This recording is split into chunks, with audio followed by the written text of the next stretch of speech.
Hi everyone, this is Michaela.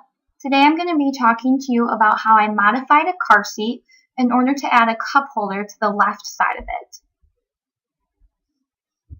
This adaptation was designed for someone with a perinatal cerebrovascular accident, or a CVA.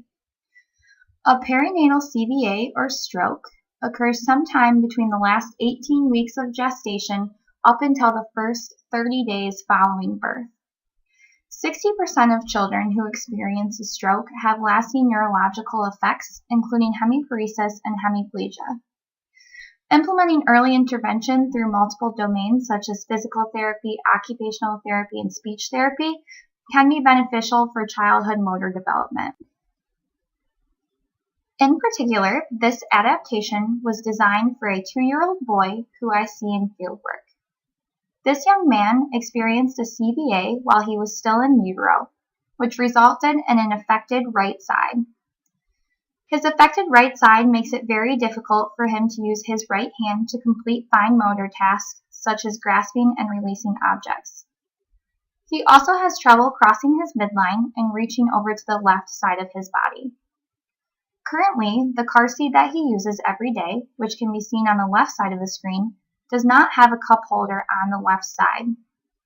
This makes it very difficult for him to partake in long car rides because he cannot reach over to his right side in order to have a drink or to grab a snack.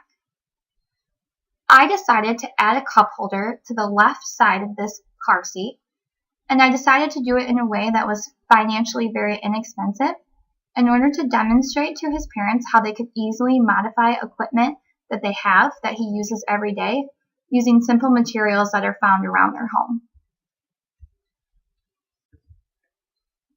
When designing this cup holder, it was important for me to keep in mind car seat safety precautions.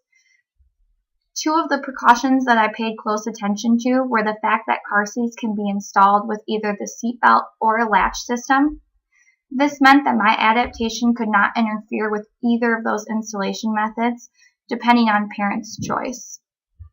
In addition, I had originally considered installing a car seat tray, but decided against it because no products that are bulky should be placed in or around the child in their car seat. For this adaptation, many of the materials that were needed were found from right within my own home, making this very inexpensive. To start with, we used the child's Graco car seat, which retails online for around $180. From there, at home, I had a large piece of foam, which can be seen on the right side of the screen. I also needed to use cutting utensils, including a saw and a knife.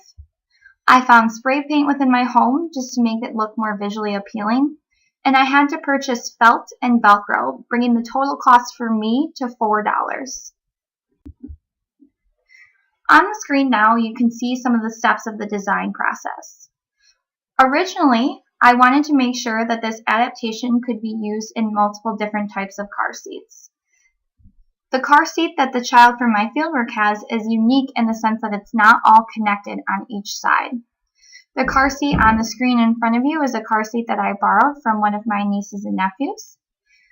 Originally, I cut the foam into a small square shape, leaving the edge on so that it could be stuck underneath the ridge in a typical car seat as shown on the screen. I also added some sides to that square so that not only would it act as a cup holder, but the child could also use the tray to put small snacks into. So on this next screen, you see that I added those edges. I also added some color to it just to make it more visually appealing and to make sure that the child wasn't at risk of eating any of the paint or the styrofoam. I put a small piece of felt over the tray portion.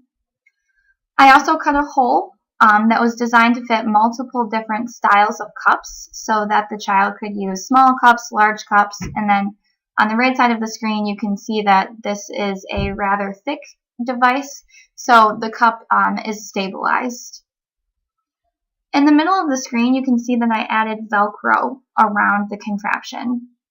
The Velcro is used to make it easy to carry in case they wanted to use it in public places. but it's also used as a way to hold the cup holder to the car seat. If you remember, the car seat has an indentation that allows the Velcro to strap around it. Unfortunately, the child who I made this device for was not at fieldwork this week, so I wanted to demonstrate how it could still be used against gravity.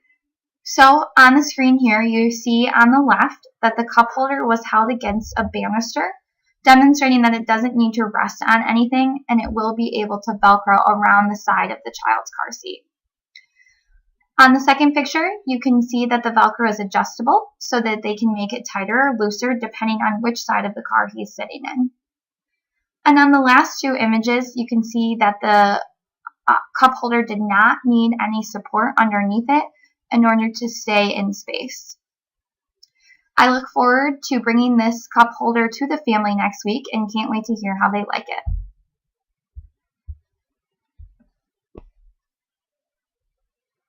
Thank you very much for watching.